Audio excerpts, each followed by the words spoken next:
souls.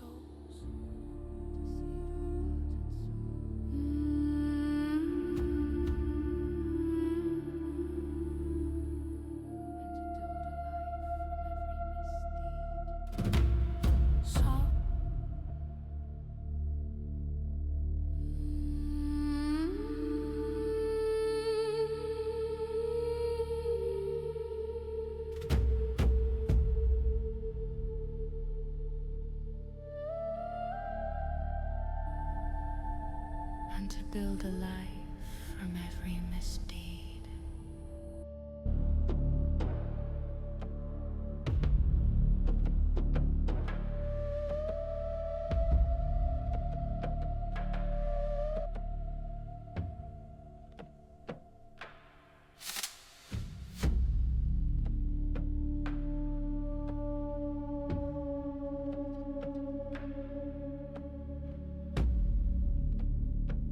That we all may be born with the weapons we need.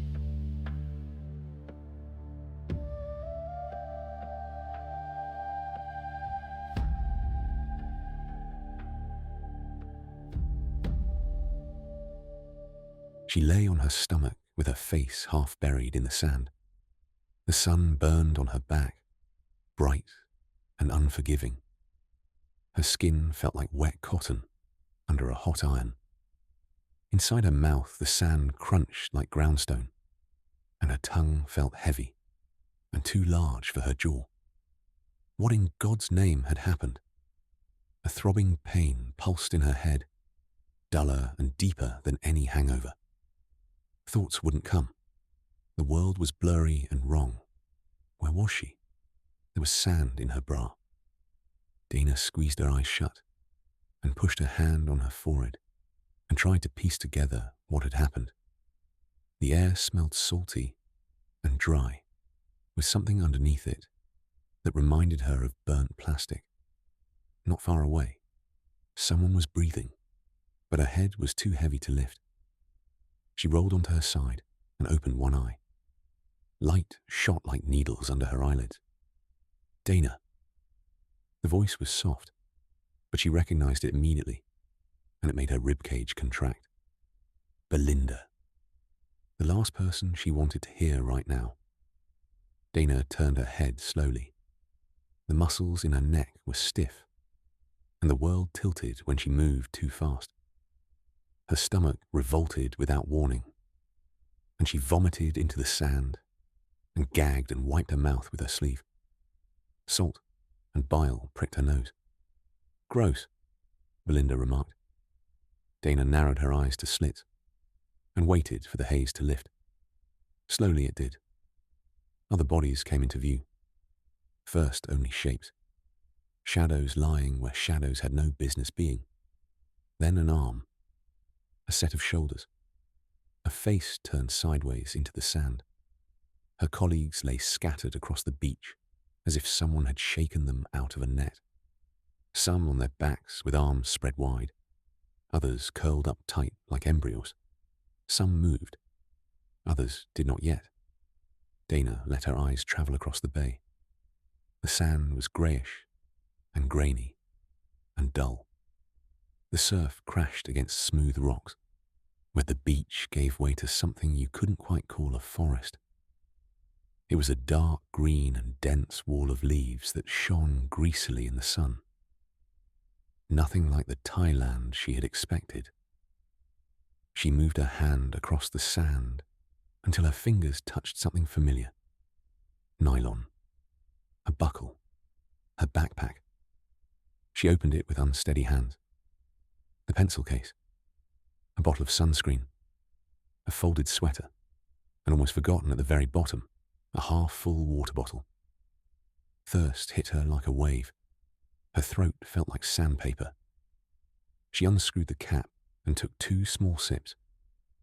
The taste in her mouth stayed sour, as if the urge to vomit had taken up residence there. She waited and breathed and then drank the rest in one go. It wasn't enough, but it was something. Belinda sat a little further away, half upright. Her face was pale and sweaty. and her eyes settled on the empty bottle and stayed there. Dana felt caught, as if she had taken something that wasn't hers. Did it start already? Belinda possessed that exhausting quality of having strong principles that rarely held up when they didn't suit her. What she labelled immoral today could become perfectly understandable tomorrow, provided she explained the context. Dana screwed the cap back on. She was thirsty. Belinda probably was too. Too bad. Arno and Emil emerged from the thicket. Their silhouettes rustled between the leaves and only became real when they stepped onto the sand. Arno held a curved branch with peeling bark. Emil walked behind him, with his lips split open and blood drying on his chin. "We saw nothing," Arno said, raising his hand. "No huts, no paths, just trees, and more trees." Emil nodded. "Nothing, just rustling in the bushes." He made a trembling motion with his fingers. "Probably a tiger." "Cut it out, Emil. There are no tigers here." "Why not? There are tigers in Thailand." "On the mainland, yes. Not on islands." A nervous silence settled between them. "Okay," Belinda said, and clapped her hands once. "Structure. We need structure. Someone needs to take charge. I think we should make sure whatever resources we have are distributed fairly." Dana felt the hairs on her neck stand up. Belinda had played the victim so many times, it wasn't inconceivable she would actually become one this time. "I suggest that we," Emil began. "That you play boss," Sylvester interrupted. He was standing with arms crossed and feet wide apart. His shadow stretched across the sand like a limp flag. "No," Emil said quietly. "I suggest we try to survive." Sylvester chuckled, dry and without warmth. "Survive? In the sense of not strangling each other before dinner?" "Can we stop this?" Fiona yelled. "We need to work together." "Together?" Jeremy grinned and wiped the sweat from his face. He'd pulled himself up from the sand and stood with his shoulders squared. "As if we ever worked together. You are all rats, and you, Fiona, are the worst of the lot. You slime your way up like it's an Olympic sport, but you can't even send a clear email." Fiona gasped as if she had been slapped. But before she could respond, a sound cut through the air. A drone. Small and noiseless, until it was right on top of them. A black sphere with grey protrusions. Something on the underside blinked red. A flash followed by a dry crack. Not a bang. More like the sound of a bone breaking cleanly in two. Jeremy collapsed. He fell like a plug had been pulled somewhere inside him. His face hit the sand sideways. One leg twitched once. Then nothing. No one screamed. It had happened too fast. "My God," Anna said. She didn't sound shocked. If anything, she sounded relieved. A laugh escaped her, short and hysterical. What a prick he was. Finally we're rid of him. Those useless Teams meetings of his. I swear I wanted to kill him myself. A second flash. A second drone. Its lens open right in front of her face. Without warning or hesitation, another flash and crack escaped the drone. Anna fell face first into the sand. All the strings cut at once. A voice followed. Impersonal and female and mechanical. As if someone were reading a script through a telephone while drinking coffee somewhere far away. "Welcome to the island. No warning shots will be delivered. Remember the rule. The past is not spoken of. You are expected to survive." Another drone appeared, and everyone recoiled at the same time. "During your stay, multiple tasks will be provided.